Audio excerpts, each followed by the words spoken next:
¿Cuántos están gozosos? Eso es. Excelente. Dios es bueno y para siempre sus misericordias, ¿verdad que sí?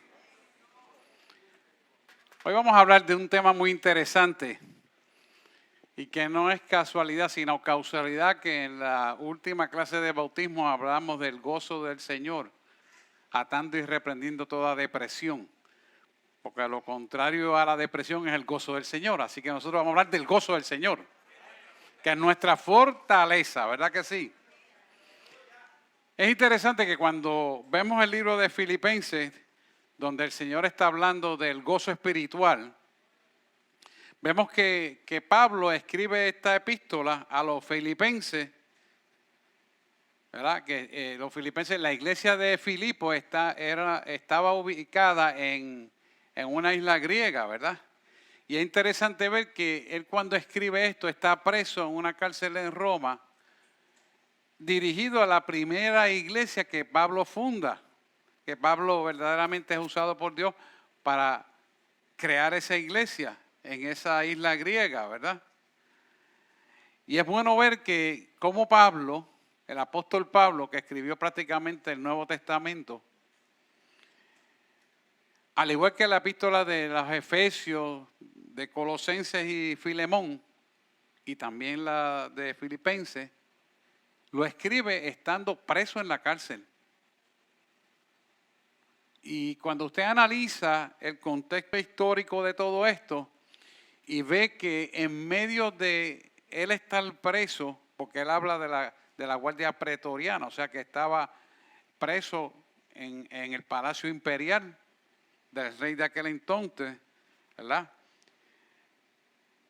Él decide, en medio de la adversidad, seguir mirando al Cristo resucitado.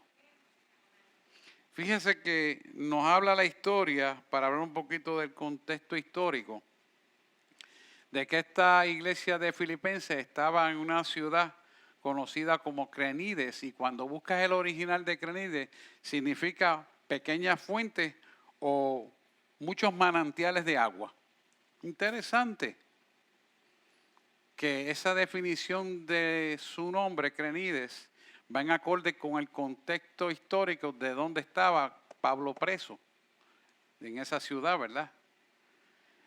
Y cuando miramos a la profundidad históricamente, vemos que esta iglesia de Filipo está en una ciudad cuyo nombre viene del que conquistó esa ciudad para Roma, que es Felipe II. Felipe II fue, para los que saben historia, el padre de Alejandro el Grande. Por lo tanto, vemos que esto es una ciudad en Roma que fue conquistada para un propósito determinado. Y ustedes saben que Roma es católico eminentemente, pero Dios dio la oportunidad de conquistar esta ciudad y sembrar una iglesia filipense. Así que Dios tiene control de todo, hermano. Y Dios tiene misericordia de todos nosotros. Por lo cual nosotros tenemos que vivir agradecidos al Dios que le servimos. Que cuando vemos todo esto y vemos cómo Pablo puede, en medio de esta adversidad, entrar y describir el gozo, diciendo que en medio de esta adversidad de estar preso, se manifiesta un denuedo por el amor de Cristo, nos enseña que él no le importó la circunstancia y siguió mirando al Cristo resucitado. Es una enseñanza primordial. O sea que nada ni nadie le podrá quitar el gozo de la salvación a quien él le servía, que es Cristo Jesús, Señor nuestro. Esto es interesante porque vemos que históricamente, como el Dios que tú y yo le servimos es el Dios de los tiempos, ya Dios sabía para estos tiempos las cosas que iban de suceder y empezó a marcar el territorio de bendición para todo aquel que le cree. Y si tú y yo le creemos a un Cristo vivo, sabemos que no importan las circunstancias que estén aconteciendo, la palabra de Dios se va a cumplir. Y la palabra de Dios se va a cumplir para bendición nuestra, de los creyentes, los que le hemos creído a Dios. Así que Pablo, por encima de las circunstancias, demostró el gozo espiritual que él tenía, que solamente es posible mirando al Cristo resucitado. Porque si nosotros quitamos la mirada de él, le estamos dando la oportunidad conscientemente de que el andamiaje que está en nuestro inconsciente, es decir, en nuestras experiencias pasadas, tomen lugar en el presente y se revive el pasado llenándonos de miedo, de angustia, de dolores y de falta de fe. Y en nada de eso Dios está. Por eso nosotros tenemos que no importa las circunstancias adversas, que no importa lo que esté sucediendo, que no importa la noticia que llegó a tu casa, que no importa lo que te hayan dicho, síguele creyendo a Dios. Amén. O si se lo vas a dar, dáselo de verdad, porque es para la gloria de su nombre. No es para ningún hombre, es para aquel que nos creó a ti y a mí. Así que Pablo estaba encarcelado y vemos como repetidamente en estas epístolas él dice regocijado y otra vez dice y volveos a regocijar. Yo pregunto al pueblo de Dios, ¿alguna vez has sentido la pérdida del gozo de Dios en tu vida? El que diga que no, en esta tierra no vive. Porque eso pasa. Lo importante es que no nos perpetuamos en eso. Eso es lo importante. Porque a todos nos va a pasar. ¿Por qué? Porque vivimos en un DNA de naturaleza caída que indirectamente, inconscientemente le abre la puerta a ese estado depresivo, que es contrario al gozo de Dios. Pero nosotros estamos conscientes de la verdad y nos restauramos inmediatamente, conocemos ese estado depresivo, querer tomar lugar en nuestra vida, lo atamos, lo cancelamos, lo echamos fuera y ponemos la visión en la dirección correcta, que es Cristo Jesús, Señor nuestro. Porque no podemos negar que las adversidades van a venir. No podemos negar que las cosas dolorosas van a tenernos que enfrentar. Que tenemos que pasar todos esos procesos. Pero sí tenemos que saber que hay una esperanza en medio de la tribulación que no deja huellas de maldición, sino de bendición y vida eterna. Amén. Sí, déselo al Señor porque es para la gloria de su nombre. Y las experiencias vividas lo dicen así. Por eso cada vez que tengamos una adversidad, acuérdese de que aquel pasado tenebroso, oscuro, de dolencia, de maltrato, de muerte, Dios lo venció. Porque Jesús le dijo en la cruz del Calvario, oh muerte, ven, tómame, porque yo he de resucitar en el tiempo postrero. Y nosotros también lo haremos. Por eso es que cuando venga la adversidad, usted se sienta seguro, el Dios que usted le sirve, el que usted le ha creído, y sin duda vendrá la bendición. Por eso el gozo del Señor es nuestra fortaleza. Amén. Ven, hoy veremos varias razones por lo cual esto puede producirnos que ese gozo sea mermado en nosotros y puede hacer entonces tomar lugar en nuestra vida por 4 o 5 principios que vamos a hablar en esta mañana. La idea es que nos ubiquemos en el tiempo de espacio presente, porque Dios es presente en medio de todas las circunstancias.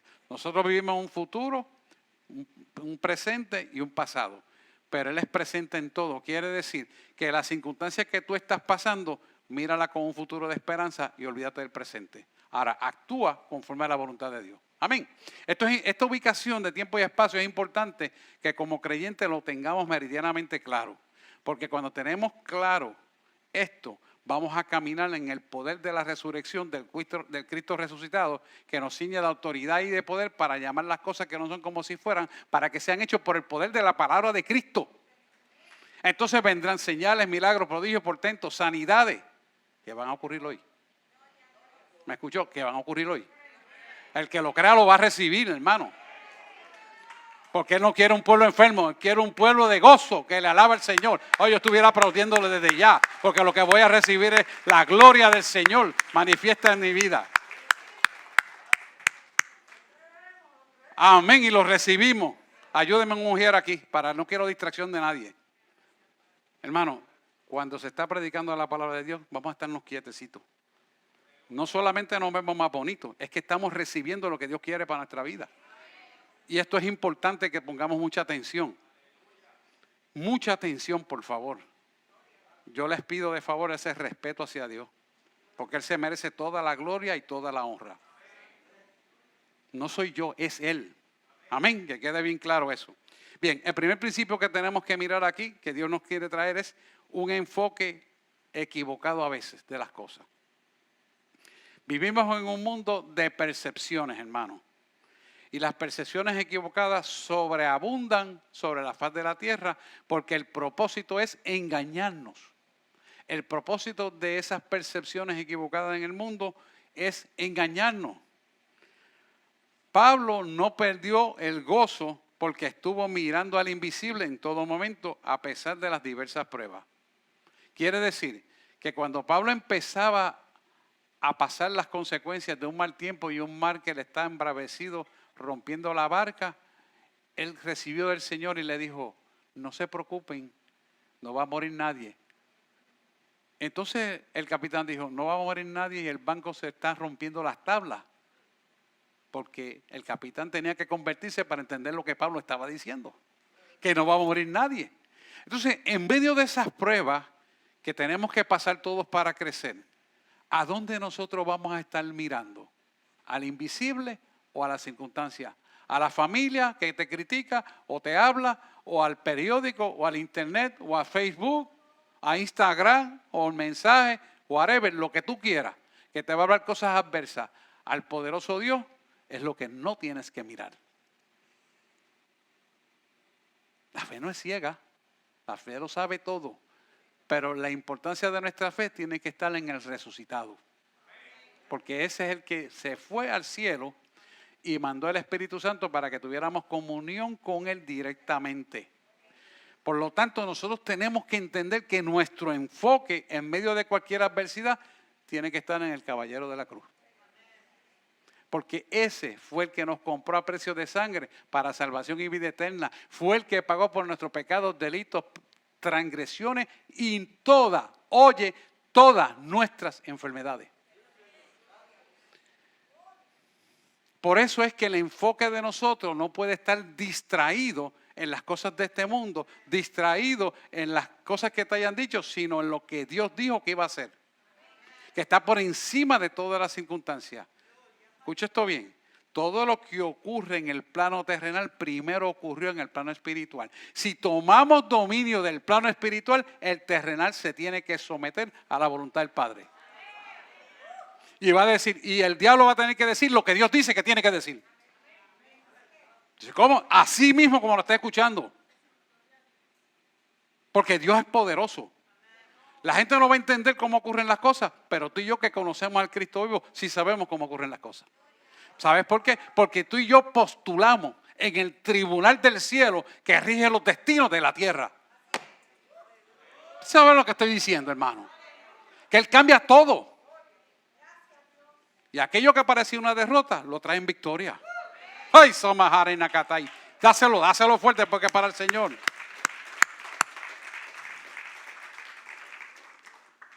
Pablo nos está enseñando que nuestro enfoque tiene que estar correctamente puesto en Él. Porque el centrarse en las dificultades puede hacer que el gozo de nosotros decaiga. Y cuando el gozo de nosotros decae y se perpetúa, entramos en lo que se llama depresión. Y la depresión no viene de Dios. Mire qué es eso, mire lo que le estoy diciendo. Y yo soy médico originalmente. Ahora soy siervo del Señor, que por misericordia sirvo para algo. Porque esa es la verdad. O sea que la depresión es una supuesta enfermedad inexistencial ante el poder de Dios. Solamente se hace real en nuestra vida cuando perpetuamos el pensamiento en la depresión. Le creemos la mentira ante la verdad de Cristo, que es nuestro gozo y fortaleza. Oiga esto bien. Cuando ponemos a Cristo al frente ante la depresión se deshace. Cuando ponemos a Cristo al frente de la enfermedad se deshace. Cuando ponemos a Cristo al frente de los demonios tienen que huir. Porque se tienen que deshacer como se deshace el humo delante del viento. Lo dice el salmista. ¿Por qué eso es así? Porque el poder de Cristo es la verdad absoluta. Y no falla. Y no falla. No se equivoca. porque toda potestad le es dada en el cielo, en la tierra y debajo de la tierra. Y esa potestad que vino del cielo nos es dada a nosotros como creyentes. Por ahí dice la palabra, que lo que atemos en el cielo será atado en la tierra, que lo que atemos en el cielo será atado en la tierra, y lo desatemos en la tierra, lo desatamos en el cielo. Quiere decir que tenemos la autoridad del poder de Cristo para declarar sanidades, liberaciones y todo tipo de bendición necesaria. Por eso el gozo del Señor tiene que ser nuestra fortaleza. Porque de él emana la vida. Y la vida es la palabra de Dios. Y la palabra de Dios es la vida para nosotros. Cuando entendemos esa profundidad, no hay situación precaria que Dios no pueda absorber. Que Dios no pueda cambiar el pronóstico. No hay enfermedad que se resista de ser libertada ante el poder de Dios. Ante el poder de Dios los demonios tienen que huir. Las enfermedades no provienen de Dios. Y no quiere decir que el pueblo de Dios no se enferme, se puede enfermar, pero Dios lo quiere libertar. Lo importante de esto es que sepamos en quién hemos creído, porque nuestro enfoque tiene que necesariamente estar en Cristo Jesús y responder a esa obediencia para que nos traiga la bendición que Él nos quiere traer. Romanos 12:12 nos habla de claramente esto. Por eso es que tenemos que gozarnos en la esperanza que a la vida nos lanza hacia la bendición de un Cristo resucitado. Mira lo que dice: gozaos en la esperanza, sufridos en la tribulación. Quiere decir que vamos a pasar por tribulación. Él sabe que nuestras emociones van a sufrir, pero que vamos a tener la receta aquí: constante en oración. Porque en la oración está la respuesta de tu bendición. Amén. Entonces nosotros tenemos que tener el enfoque correcto en todo momento.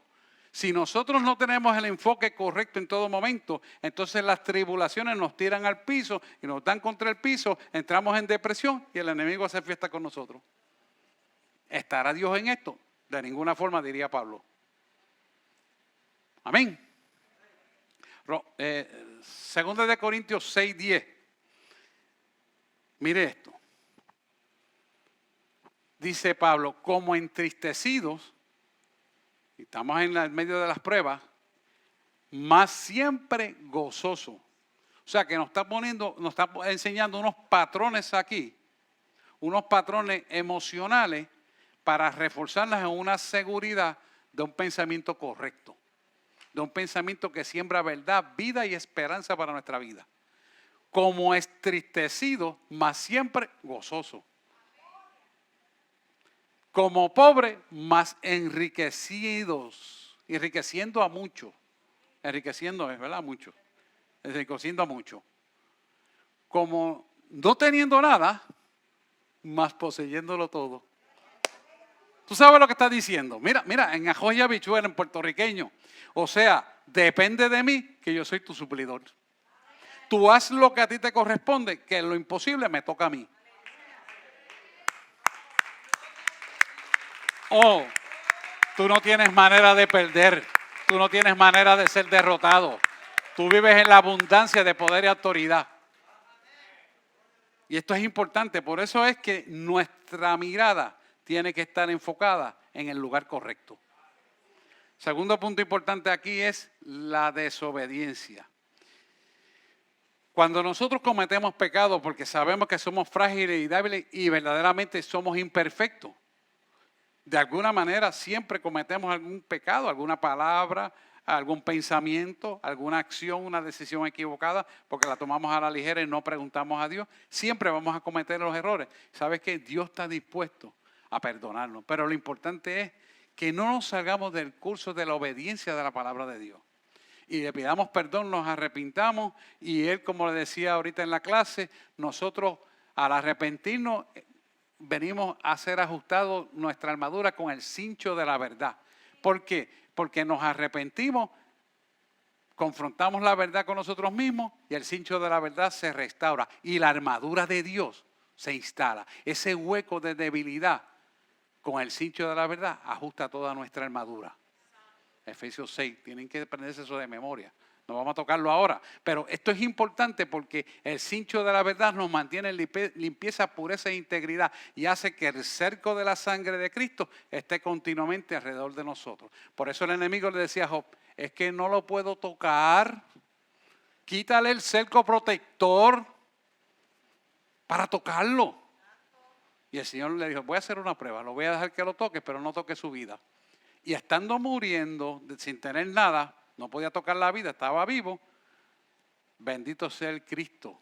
Jehová dio, Jehová quitó. Bendito sea el nombre del Señor. ¿Qué nos enseña esto en Job? Que Job siguió mirando a Cristo, siguió mirando a Dios. No miró las circunstancias, no miró que perdió las casas, que perdió sus hijos, que perdió todos los bienes gananciales y el ganado. Siguió mirando a Dios. ¿Y qué pasó? Le dio 7 veces más de lo que tenía. ¿Por qué eso pasa así? Porque está escrito en el Antiguo Testamento. Para que miremos que al Dios que tú y yo le servimos es un Dios que permite las pruebas para bendecirnos después. Amén. Si no pasamos por las pruebas, hermano, usted no va a saber lo que Dios le quiere entregar para su propia bendición. Por eso las pruebas son necesarias y crecemos en las pruebas, pero tenemos que ser obedientes. El Salmo 66, 18, sí. Es importante que lo entendamos, porque mira lo que dice el salmista. Si mi corazón hubiese yo mirado a la iniquidad, si yo no hubiese mirado a la iniquidad, o sea, si yo no me hubiera inspeccionado y no me hubiera dado cuenta que estaba en pecado, el Señor no me habría escuchado. En otras palabras, si yo hago admisión del pecado y no tomo acción contra el pecado, pues el Señor no me va a escuchar. Si yo tengo una infección o una lepra espiritual o una infección en vías urinarias, que todo el mundo la conoce, y no tomo antibióticos, ¿cómo voy a contrarrestar esto? Entonces, ¿cómo me voy a dar cuenta? Porque hay unos síntomas dentro del cuerpo que te dicen, mira, hay algo que está mal, tengo dolor de espalda, tengo fiebre, tengo escalofrío, me arde el orinal, algo está mal. Es una detección. ¿Para qué? Para entonces corregir. Pero entonces si tú te conformaste con el antibiótico que te dio el médico, pero no hiciste la acción mecánica de cuando te secas en vías urinarias secarte bien, la infección en los pocos meses después vuelve otra vez. Hello. Estoy en una iglesia entendida. Si el pecado que tú estás cometiendo, además de arrepentirte, vuelves a recaer en lo mismo, vuelves a la misma infección o lepra espiritual anterior. Eso es típico. ¿Por qué? Porque no estamos haciendo la acción correctiva que Dios quiere que hagamos para nuestra vida. Y Dios no solamente quiere que nosotros como adultos lo hagamos, sino que enseñemos a nuestros hijos la corrección para que el error de nosotros no se repita. Por eso dice el adagio que el pueblo que no conoce esa historia vuelve a caer en el mismo pecado por falta de conocimiento. Repite el pecado, repite la historia. Y esto es algo que lo tenemos que aprender. Oseas 4:6 nos dice claramente esto.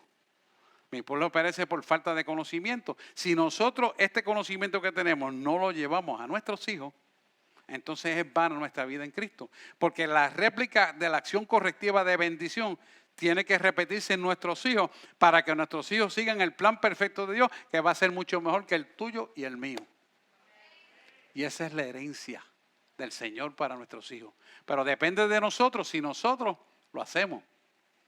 Por eso es importante que nosotros examinésemos, tenemos que examinar todo el tiempo nuestro ser interior, para que nuestros hijos copien lo que es correcto hacer. ¿Cuánto yo hubiera querido que mis padres conocieran el Evangelio y tuve que yo que conocerlo a cantazo limpio?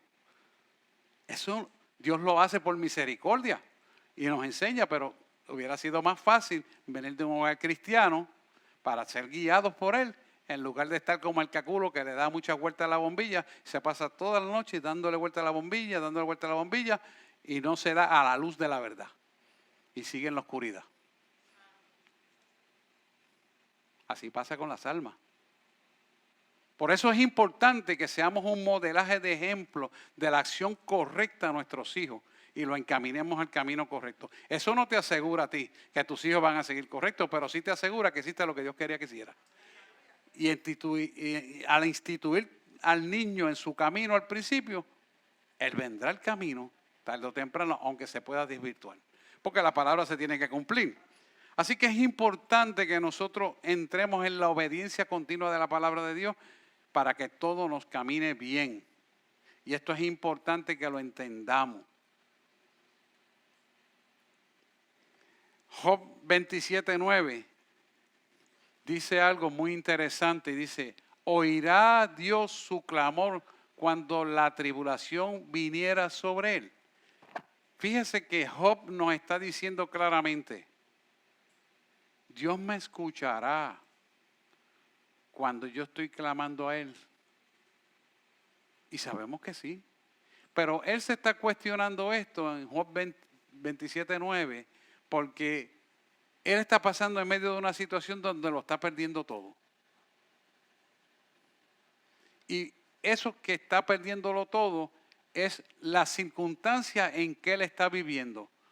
Pero en la profundidad, él estaba hablando con Dios para que Dios le mostrara por qué él estaba pasando por lo que está pasando.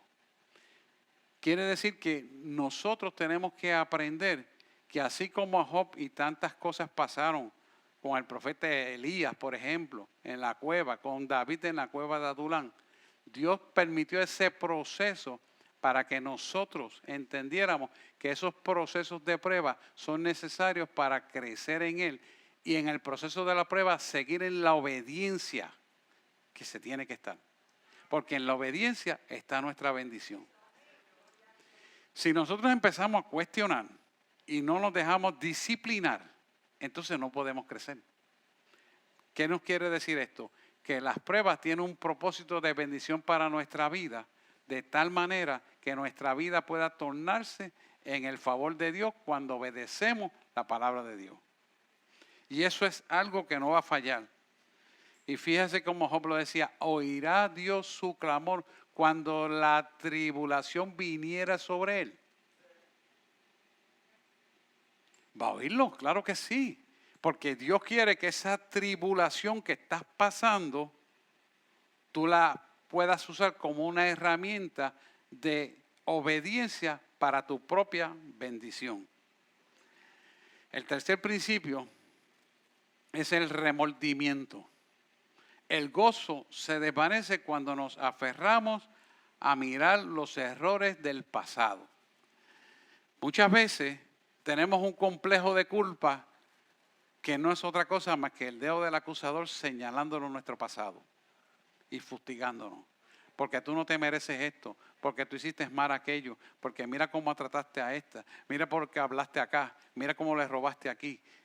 Y entonces ya Dios nos perdonó todas esas cosas, pero de momento entramos en la tristeza de esos recuerdos con una amargura tan profunda por lo que nos hicieron y se revive ese muerto en vida. Y se convierte en el mismo funeral de nuestra vida. ¿Por qué? Porque revivimos esas experiencias del pasado como si estuvieran presentes, desarrollamos coraje y culpa, agresión y nos llenamos de ira. ¿Y quién está en medio de todo eso? Las tinieblas. Porque así como tus pecados y mis pecados fueron perdonados, también nosotros tenemos que perdonar los pecados de los demás. Y sin juzgarlo. Y sin juzgarlo. No sea que con la vara que tú juzgues también a ti te juzguen. Y sin juzgarlo. ¿Por qué esto es importante? Porque cuando nosotros nos cimentamos en la limpieza almática, el remordimiento de los hechos constitutivos del pasado ya fueron echados al fondo del mar y dice la palabra que jamás nunca se acordó. ¿Cómo tú te vas a acordar? Porque esa persona se te parece a quien te hizo daño en tu vida y lo vas a traer a la memoria. Y sin darte cuenta, inconscientemente estás maltratando a esa persona o no te cae bien o te disgusta y tú no sabes ni por qué. Y sencillamente es que has guardado un remordimiento y no lo has procesado con el debido perdón. Entonces asumes una actitud de coraje, de ira, de culpa o de acusación. Y te fijas en lo malo que hace la persona, pero no te fijas que Dios lo quiere para salvación. Y esto es algo que común y corrientemente el ser humano lo hace sin darse cuenta. Pero cuando tú eres redarguido del Espíritu y el Espíritu te dice, mira, ven acá. Es que a mí me interesa la salvación de esa persona. Pero es que me está haciendo mal. No, es que a mí me interesa que se salve. Pero es que habló mal de mí. No importa, es que a mí me interesa que se salve. No, porque es que a mí me interesa que se salve. Porque yo morí por ese pecador también. Entonces te enseña a ti, y me gustó mucho esto cuando Wanda Jorge lo trajo esta mañana, de una persona que la maltrató verbatim en una situación de adversidad, pero ella tuvo la capacidad, lo puedo decir, de perdonarla en el mismo momento. ¿Y qué hizo Dios? Me encantó esa experiencia, que se la cuente después con calma porque es preciosa. No solamente le dio la victoria, sino que le permitió a la persona que sea confrontativa, ojo con ojo, para que vea que la verdad que opera en ella transfundió la mentira y el coraje de esa persona en que se pueda convertir muy pronto. Y entonces mire cómo es esto. Y ella fue a resolver una situación delicada donde la matemática de Dios se metió por el medio, que no es la del hombre, y la resolvió el caso a su favor. ¿Sabe lo que es eso? Es Dios. Porque la matemática de Dios no es la matemática del hombre. Y lo puse en cero deuda. No quiero hablar del testimonio porque eso es para contarlo un jueves aquí. Tiene que venir para escuchar. Eso está precioso. Cuando usted escucha esto y dice, wow, pero que sí, Dios es así. Pero ella tuvo que procesar la persona que se le puso al frente y perdonarla con toda la falta de respeto que le hizo inmeritoriamente a ella. Pero como ella tiene a Dios en su corazón y sabe para lo que Dios la llamó, la perdonó. Y siguió perseverando en la verdad. ¿Y qué pasó? Que la verdad cambió todos los papelitos. De una deuda sí a cero. Que dicho no era para ella, sino para su familia. O sea, que lo que quiero decir con esto, que Dios se glorificó porque el Cristo glorificado vive en ella y le dio la sustancia de la verdad para perdonar y perseverar en obediencia a la palabra de Dios. Pero no le causó remordimiento, sino sintió la verdad de Dios que la mantuvo derecha en todo momento y le dio la victoria.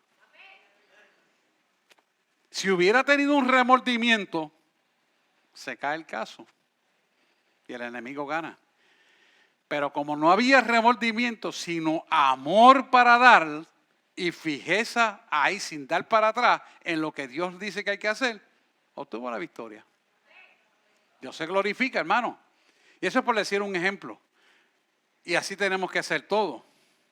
Dice Primera de Juan capítulo 1 versículo 9. Interesante. Si confesáramos nuestros pecados, Él es fiel y justo para perdonar nuestros pecados y limpiarnos de ¿qué? De toda maldad, ¿verdad? De toda maldad. O sea que cuando nosotros confesamos nuestros pecados, la fidelidad de Dios hace que haya justicia en nosotros. ¿Por qué? Porque Él pagó en la cruz del Calvario por todos nuestros pecados, delitos, transgresiones y enfermedades, para que cuando le obedezcamos a Él, recibiéramos todo tipo de bendición.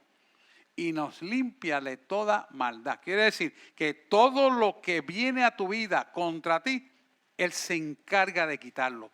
Por eso Malaquías 3 dice, venid y poner los diezmos al alfolí, y yo abriré la ventana de los cielos. Y el versículo 11 dice bien claro, hasta que sobreabunde. Y después el 11 dice, y reprenderé al devorador. El devorador es aquel que quiere causarte maldad a tus hijos, aquel que quiere destruir la finanza, aquel que quiere maldecir tu vida para que te pierda. Dice, los reprenderé. O sea que cuando tú diezmas y ofrendas, es mucho más grande que lo que tú vas a la iglesia para bendecirla. Porque Él multiplica eso, por eso es que digo, la matemática de Dios no es la matemática del hombre. Lo multiplica de una manera que tú no puedes entender ni ver, porque Él se glorifica en todo. ¿Estamos aquí, pueblo? Y la gente cree que esto es una bobería de diezmar y ofrendar. No. Esto es más grande que el propio dinero. No dice la palabra que el dueño del oro y de la plata es Él.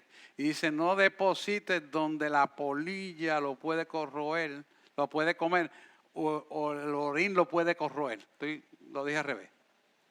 ¿Por qué? Porque Él es el dueño del oro y la plata. Y cuando tú haces ese depósito de confianza en Él, Él multiplica de acuerdo a nuestras necesidades. Y no solamente en el ámbito monetario, sino en el espiritual, que es más grande que el material.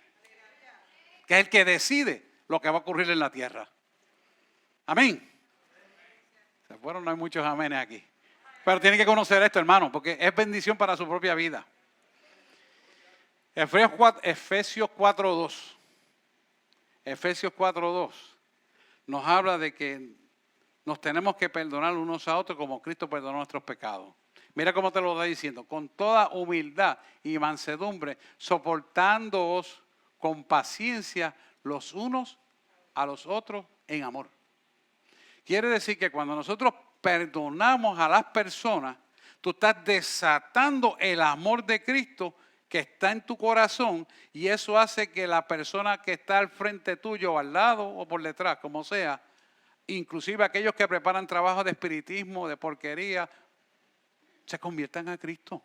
Porque se van a cuestionar y dicen, pero yo estoy haciendo esto y él sigue como si nada, o ella está lo más bien. Yo estoy haciendo esto para sus hijos y están en victoria. Yo estoy haciendo para esto y están mejor que nunca. Y estoy haciendo esto, aquello, y ahora esto florece más que, ¿cómo es esto?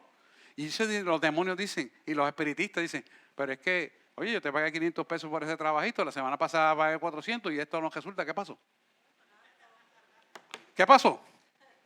¿Qué pasó? Y tú pagas miles de pesos y miles de pesos y miles de pesos para hacerlo de maldad. Y el entenebrecido eres tú que estás haciendo la obra de maldad. Que tenga oídos, que escuche lo que Dios le está hablando a usted por internet. Porque Dios es la luz que alumbra el mundo. Y ante Él toda rodilla se tiene que doblar de lo que están en los cielos, en la tierra y aún debajo de la tierra. Y tendrán que declarar que Jesucristo es el Señor.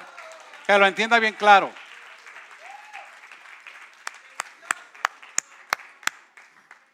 Así que el cuarto principio es el temor.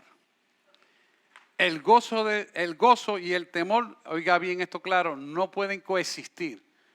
Hay gozo y no hay temor. Si hay temor, no hay gozo.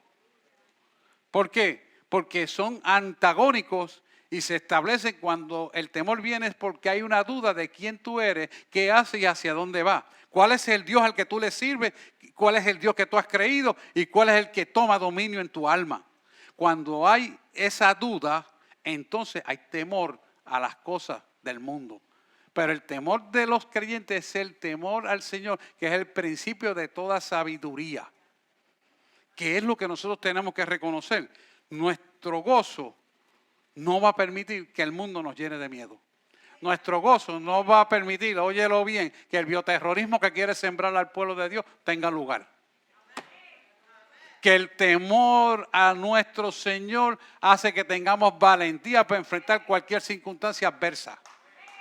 Y no importa la que sea, déselo, sí Señor, para la gloria de aquel que vive y reina, y reinará por los siglos de los siglos. Amén. Así que estamos llamados a vivir por fe,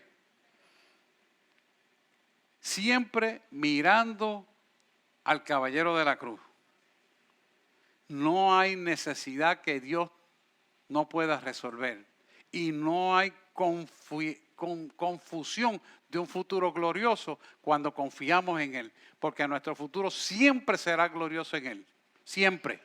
Eso no le queda a usted ninguna duda. Él lo va a hacer perfectamente bien.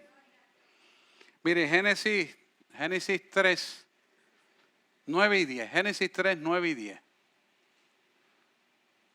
Mas Jehová, Dios, llamó al hombre y le dijo, ¿dónde estás tú? Esto es cuando el hombre pecó en el huerto del Edén y comió del fruto prohibido. Entonces se escondió y usó una hoja de higuera.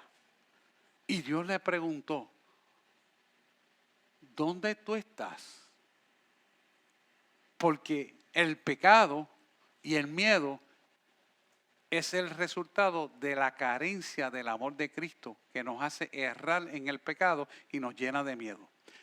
La gente coge miedo, obedece al hombre porque no conoce el Dios creador que le servimos. Cuando conocemos un Cristo vivo, ningún hombre de esta tierra, así sea quien sea, escuche bien, así tenga el poder gubernamental que tenga, así tenga un R-15 para disparar, es más grande que el Dios que le servimos. Que le quede bien claro.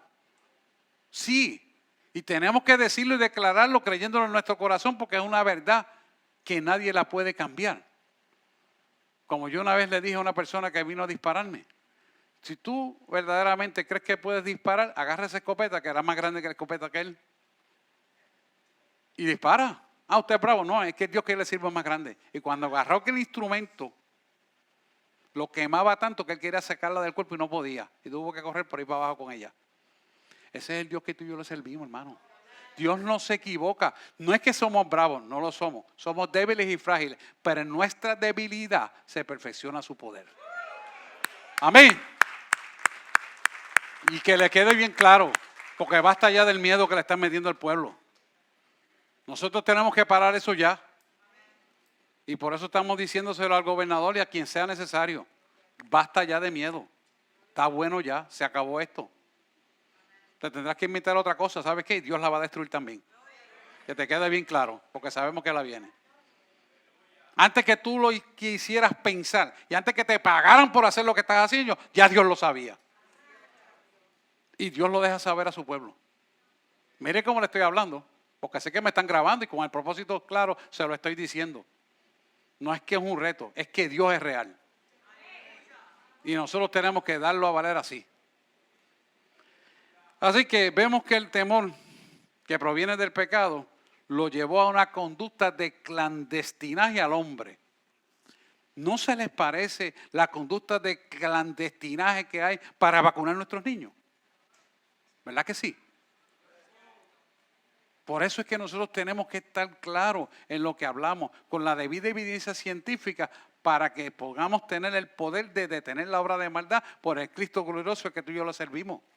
Ese Cristo glorioso está ahí, pero necesita que tú lo divulgues con tu boca, creyéndolo en tu corazón para que sea hecho. Y esto es importante que el pueblo de Dios lo conozca. La palabra de Dios no se vende.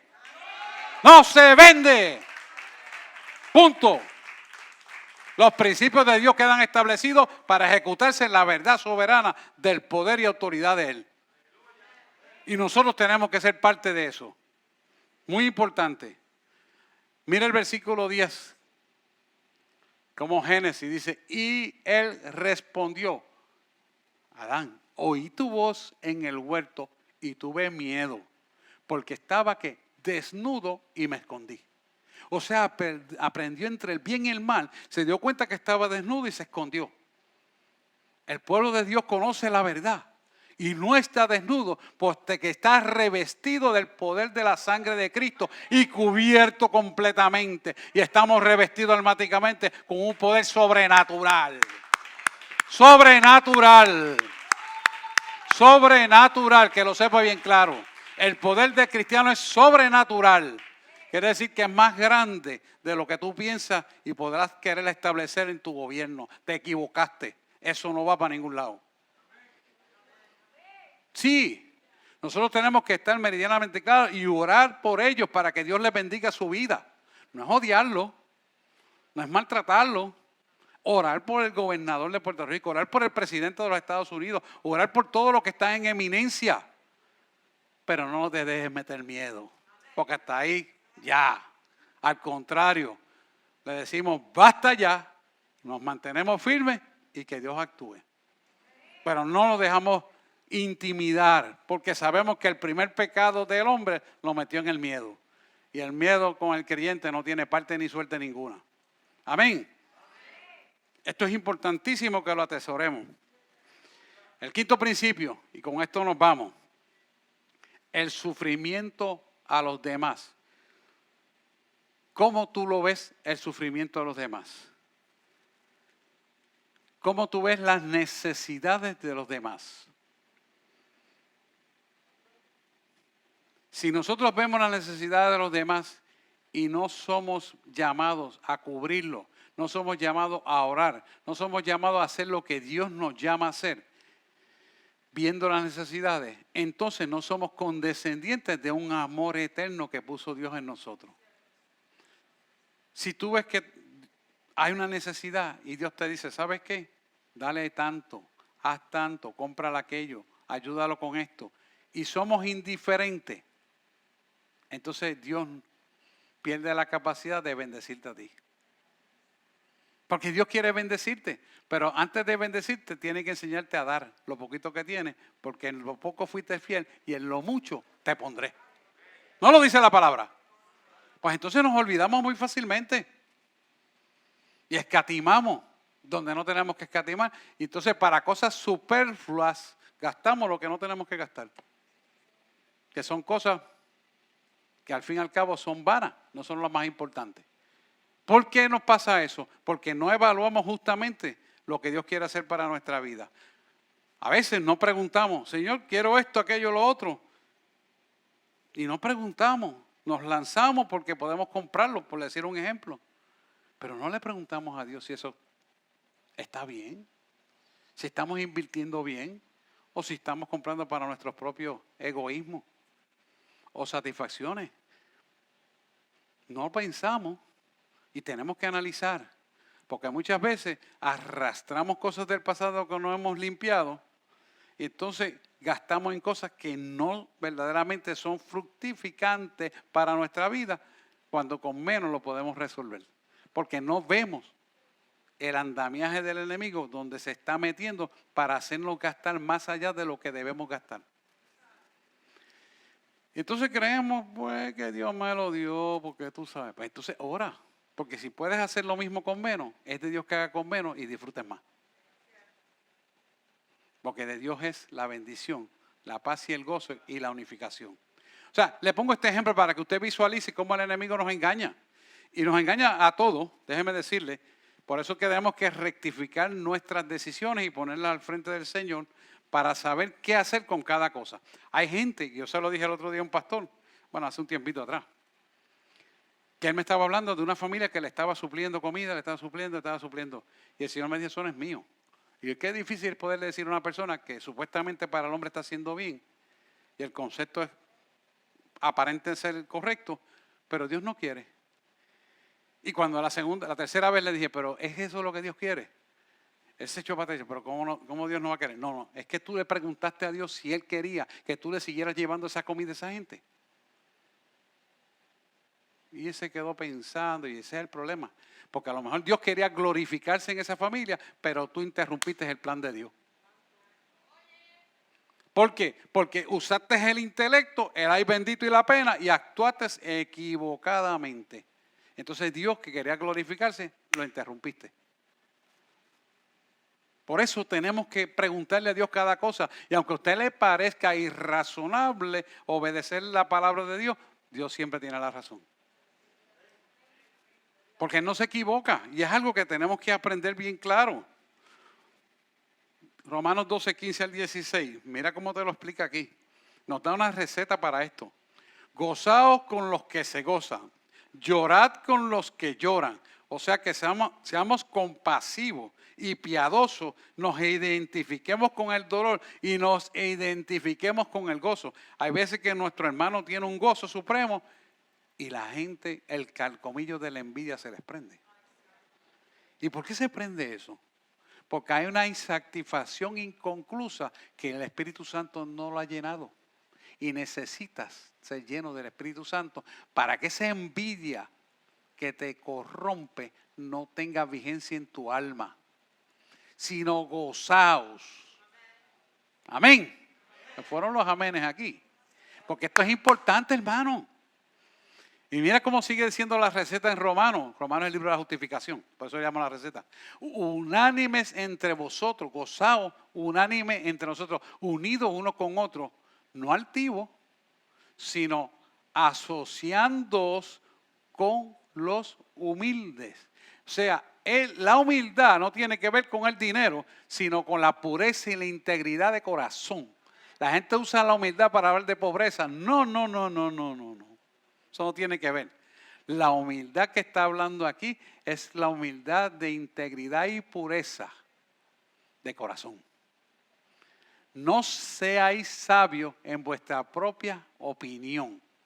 Fíjense que te está diciendo, no quieras tú saber lo que yo quiero hacer, porque lo que ojo no vio, ni oído escuchó, ni han subido al corazón del hombre, son las cosas que yo tengo guardado para mis hijos. Amén. Amén, eso es así, es para sus hijos. ¿Cuántas cosas tiene Dios guardadas para nosotros que el dinero no puede comprar? ¿Cuántas cosas tiene Dios guardadas para nosotros que el dinero que tú y yo no tenemos lo puede comprar? No lo sabes tú, pero Dios sí lo sabe, porque la matemática de Dios no es la matemática del hombre. Entonces, tenemos que entender este criterio, porque estos son principios bíblicos establecidos para cumplirse en virtud de nuestra propia bendición.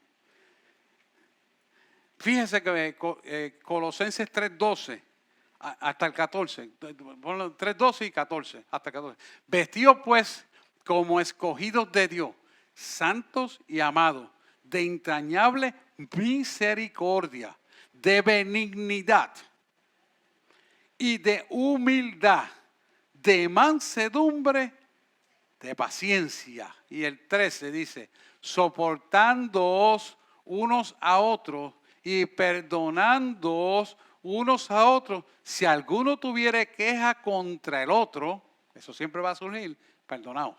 De manera que Cristo os perdonó, así también hacedlo vosotros. O sea, nos está poniendo del ejemplo de Jesús, como Él perdonó todos nuestros pecados, así nosotros tenemos que también perdonar a los demás. Y cuando tú perdonas, tú no te acuerdas de lo que volviste a perdonar, porque si tú te acuerdas de lo que volviste a perdonar, tú lo perdonaste. Porque te estás acordando, se llama remordimiento. Y ese remordimiento estará Dios.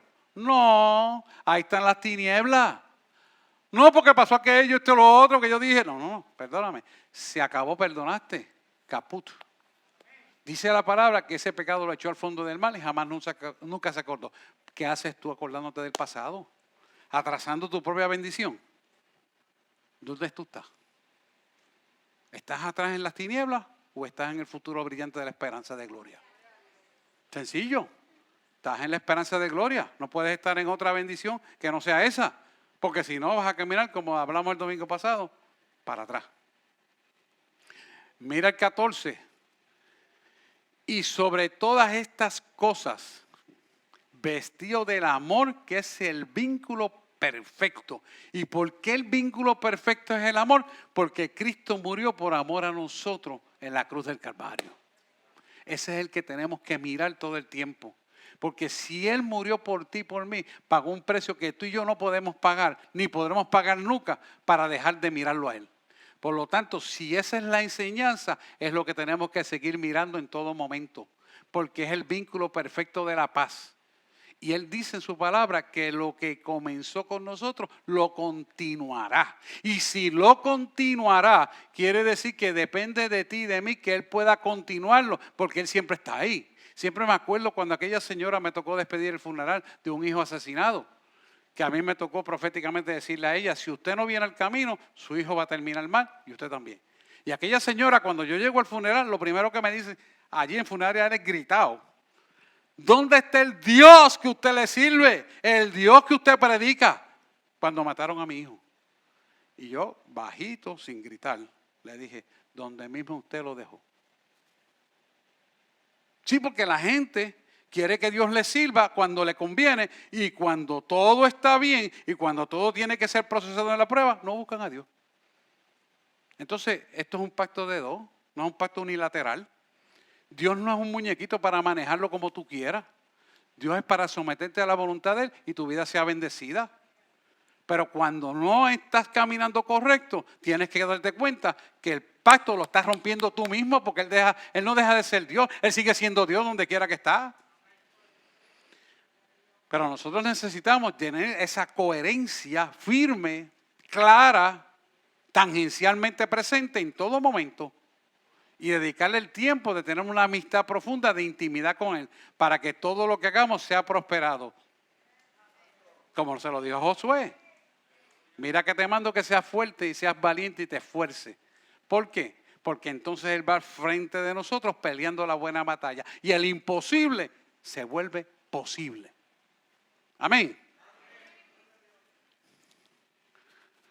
Hoy es un día para reflexionar, para que estos frutos del Espíritu, que es el vínculo perfecto de la paz, del amor de Cristo en nosotros, que es nuestra eterna redención, la cual clamamos en nosotros, se cumpla. Quiere decir que nuestro comportamiento, hermano, tiene que reflejar que Dios es nuestra esperanza y que la actitud y nuestra conducta tenga que hablar de que nosotros somos redimidos. Y cuando somos redimidos, nuestra conducta es perfecta. Nuestra conducta es de amor. Nuestra conducta es de plena satisfacción. Nuestra conducta va a reflejar templanza, los frutos del Espíritu. Y esos frutos del Espíritu van a hablar de un testimonio que es intachable, de un testimonio que Dios le va a agradar y va a poner todas las circunstancias a nuestro favor. Esto es importante que nosotros lo atesoremos, lo practiquemos. Ahora bien, el llamado en esta mañana es a que estemos enfocados en lo que es correcto, a que mantengamos la obediencia a Cristo Jesús, que no permitamos que el remordimiento del pasado nos robe nuestra propia bendición y que el temor a las cosas de la vida no domine la creencia en un Cristo resucitado, que cambiará todas las circunstancias a nuestro favor. Así que queremos que en medio de la adversidad nuestro gozo sea perpetuo, que el sufrimiento con los demás sea piadoso en términos de que evaluamos y nos sabemos poner los zapatos de el que está dolido, pero también el gozo de aquel que recibe la bendición. Que tengamos un momento de bendición en todo momento para bendecir las vidas de aquellas personas que están en la adversidad. Porque nosotros, como hablamos el domingo pasado, somos el granero de Dios. Allá afuera hay un mundo que se está perdiendo. Allá afuera hay un mundo donde están destruidos. Donde, como decía mi abuela en el campo, se comen los rabos unos con los otros. Eso es lo que opera allá afuera. Pero tú y yo somos la sal del mundo, la luz que alumbra el mundo en medio de la oscuridad. Y si nosotros no somos ese granero de Dios lleno de su verdad, ¿qué le podemos ofrecer al mundo? Hoy nosotros queremos prepararnos para ser ese granero de Dios, ese mundo de bendición que el mundo de oscuridad no tiene, seamos nosotros. Así que hoy es el día de tu propia bendición que Dios te la va a dar para que tú la des también a otro. Y así como tú serás sano de la intoxicación de muchas cosas que te han puesto en el cuerpo que no tienen que estar, porque Dios las va a quitar. Óyeme bien lo que te estoy diciendo. Dios las va a quitar. Y eso va a ocurrir ahora. Es para que tú des testimonio de esa gloria a los que están allá afuera. A los que están allá afuera. Y empezamos por nosotros que hemos creído. Porque es necesario que crea. El que crea será sano. El que crea será salvo. Y esto es importante que tú y yo lo creamos y lo divulgamos con nuestro corazón, creyéndolo. Porque lo que con la boca se confiesa para salvación y con el corazón se cree, dice Romano. Y si es así, hoy es momento de salvación. Hoy es momento de tu sanidad. Hoy es momento de desintoxicarte de la obra de maldad que el enemigo quiso poner sobre tu cuerpo. Hoy es el momento de tú ser libre. Sí, así es. Hoy es el momento de tu bendición. Así que yo quiero orar rápidamente por todos aquellos que han sido intoxicados por la puya. Yo quiero orar por aquellos que han sido llenos de miedo. Yo quiero orar por todo aquel que cree que tiene la necesidad de un milagro, porque hoy lo va a recibir. Amén. Es hoy, no es mañana, es hoy. Así que, mujeres, me ayuden aquí. Adoración, por favor, suba.